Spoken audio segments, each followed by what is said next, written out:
Hello, welcome to episode 228 of the Epic Film Challenge to 1,001 movies you must see before you die. Feels weird because I haven't done one of these in well over a month, but let's just steamroll ahead with this.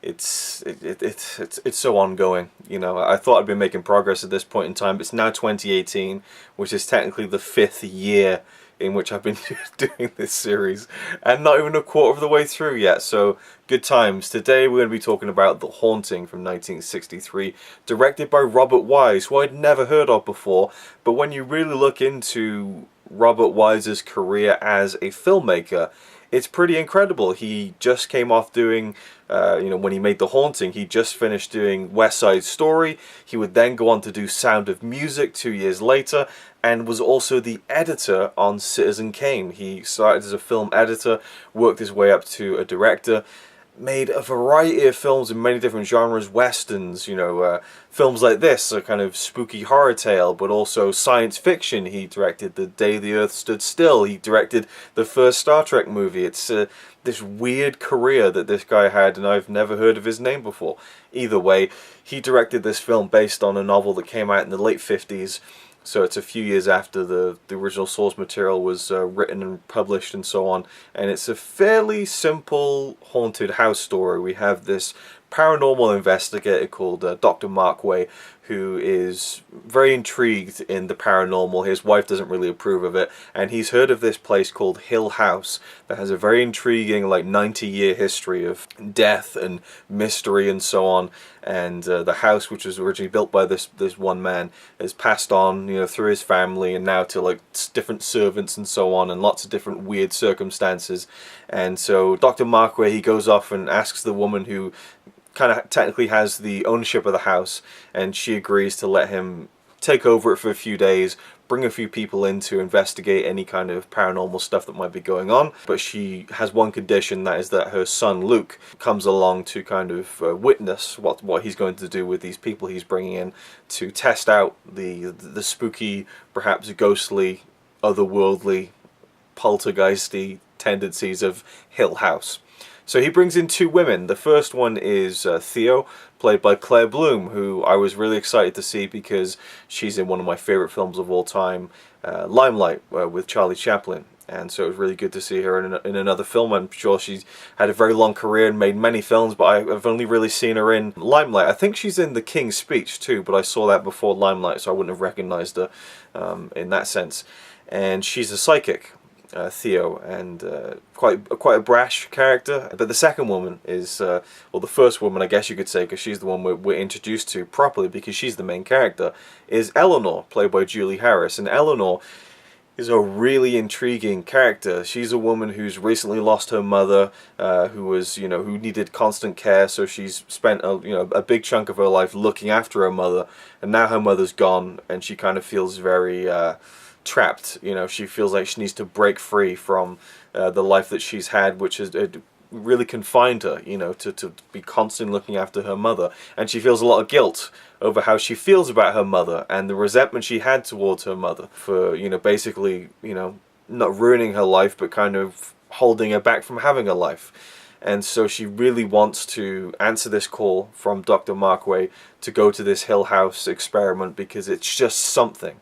And so she takes her car, which she half owns, and she has kind of a bit of an argument with her sister over this, and she decides to just go. And that's basically the beginning of the movie. We introduce this character of Eleanor. She goes off to Hill House and meets Dr. Markway and Luke and Theo. And so we have these four characters in this haunted house, or is it haunted?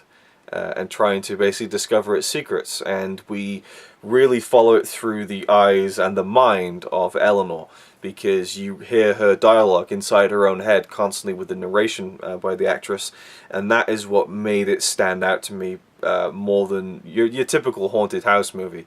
There's plenty of films where a bunch of characters get together in a house, and it doesn't even need to be a haunted house. It could be more of a murder mystery, but there's always some sort of central intrigue that filmmakers and storytellers have had. over the years of taking a bunch of random characters who all have very different backgrounds and personalities and putting them inside a house for a couple of days, a weekend, whatever, where they're all confined, they can't really leave. And that's made a point of in this film too, where it's like, you know, that it's so far away and the gates get locked by the groundskeepers, things like that, so that they have to stay there basically. But we get the inner monologue of Eleanor and this very eccentric personality. You know, she is someone who hasn't really been interacting with people that much. She's been just solely focused on caring for her mother, and again the guilt that she has over that, and she's a very loaded person with a lot of emotions going on, and I thought the actress did a great job of conveying that. And the thing that really stood out to me was the direction, the way this film looks, the way it was shot, the cinematography, and the way that the story is presented within that interesting cinematography, because the camera moves in these really cool ways. One of the central, I guess you could kind of call it, but one of the more memorable, I guess you could say, locations in the house is this room that has this very tall ceiling, so I guess it's maybe like a multi-story room with a big winding staircase. And it's not really set in, it's kind of one of those metal ones, and so even when the characters are walking up it, it's kind of rattling around a bit, it's a bit unsafe. And there's a great shot where the camera is kind of coming from the top and kind of slowly spinning down and curving around. It's the kind of movement that you don't really see from films back then, even in the 60s. I mean, you did see it kind of, you know, it's not like it was unheard of, but especially in a film like this, I suppose, I don't know, it just seemed different to me. It was something, it was taking that haunted house, you know, people in a house over a weekend movie, but doing it in a much more visually interesting way. Those kinds of movies usually associate with just very static camera angles, you know, just dealing with the characters, you know, conflict and the things that arise when people are stuck in a room or a house together for a extended period of time. It's more about the again, the conflict and the characters, and you do get that in this film. But the camera work is so much more interesting. There's a phenomenal scene where Eleanor is standing pretty close to the camera. It's kind of a close-up on Eleanor. And in the background, out of focus, you see, I think, Theo, if not a couple of characters. I think it's Theo, because we're hearing the dialogue inside her head and she's kind of lost in thought. And then we have, in the background, out of focus, what's kind of really going on with the present moment of the scene. I've just really loved that. We truly get inside Eleanor's head, and by the conclusion of the film, I just love where it drove her character. She becomes obsessed with the house, and you're kind of left to wonder whether she was obsessed with Hill House because of the paranormal things that may or may not have been taking place, or whether it was because she was literally just imprinting on the first thing that was just, you know, a release from the confinement of the life she'd had previously, where all it was serving and caring after her mother. And this house, Hill House, has such an allure to her, because it's just anything, you know. She just dreams of getting out and doing something with her life, and you really feel like it's someone who just feels like they've had an unfulfilled experience in their life, and this Hill House offers her something that she needs, which is a purpose or a place or something more, something other. And I really bought it. I bought her need for that, even if it drove her to extremes. I liked the way that she played off of Theo's character. I thought Claire Bloom was great as Theo. Two very different personalities from these two women, and they had an interesting relationship that kind of dips and kind of goes back and forth throughout the film. There's a great sequence where they both hear banging outside in the hallway. And I like how the film, up to a point, you know, you can kind of look at it as, is there really paranormal goings on, or is it just a load of talk and stories, and we're looking at this girl, Eleanor, who is unstable? You know, maybe it's just this person who is a little bit unhinged and they're kind of imagining things. Maybe she wants to imagine these things happening. But also her reason for being there, which I didn't mention, was that when she was a child, she apparently had an experience with a poltergeist, which is why Dr. Markway had her come over to the house as well. Luke is an interesting character. He very much is the cynic. You know, he's the audience, our kind of gateway into the film, kind of questioning everything. They find a cold spot in the house, you know, and so he's a very sardonic kind of character and is more interested in inheriting this house, you know, that is rightfully his, just so he can kind of rent it out and make money. But he's also kind of a little bit intrigued with what's going on, but mostly there to kind of just, you know, pour away any kind of claim that there's something actually supernatural going on in the house. He's played by Russ Tamblyn, who I just thought, that's not him. That's surely not Russ Tamblyn. And it's I think this has happened before. Yes, with Carrie, the 1976 movie, was it? The Stephen King adaptation, which starred Piper Laurie, who I had seen in Twin Peaks last year. And so when I watched Carrie, I was just like, oh, it's Catherine Martell, you know, but slightly younger. So throughout of The Haunting, I was like, oh, it's Dr. Jacoby from Twin Peaks, but a lot younger.